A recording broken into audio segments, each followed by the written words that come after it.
Українці, українки, наші захисники, захисниці.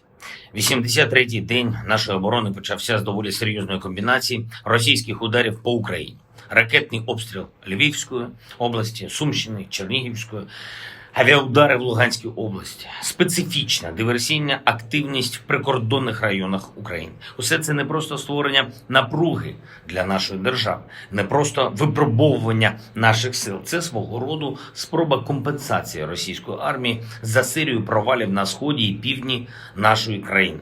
Вони не можуть продемонструвати успіх загальновійськовими діями на тих напрямках, де пробують наступати. І тому намагаються показати успіх за рахунок своїх ракет та іншої активності, але також безрезультативно.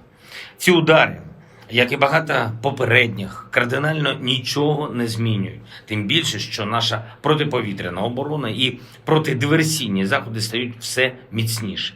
Говорив сьогодні з канцлером Німеччини Олафом Шольцем доволі продуктивно, передусім про оборонну підтримку України, нашу взаємодію на рівні Євросоюзу, проінформував про актуальну ситуацію на полі бою та про можливий розвиток цієї ситуації. Мав розмову з президентом Франції Еммануелем Макроном, предметну і тривалу. Обговорили 6-й пакет санкцій, які готуються в Євросоюзі, переговорний процес з Росією та евакуацію наших героїв з Азовсталі. Евакуаційна місія триває, і її керують наші військові і розвідники, залучені найбільш впливові міжнародні посередники. Окремо, а також предметно говорили з президентом Франції про наші євроінтеграційні кроки і розгляд української заявки на отримання статусу кандидата на вступ в ЄС. Продовжую збирати якнайбільшу міжнародну аудиторію для України, щоб нашу державу підтримували на всіх рівнях і щоб на всіх рівнях тиснули на Росію. Інформаційний тиск, дипломатичний, а також культурний – ось що нам треба.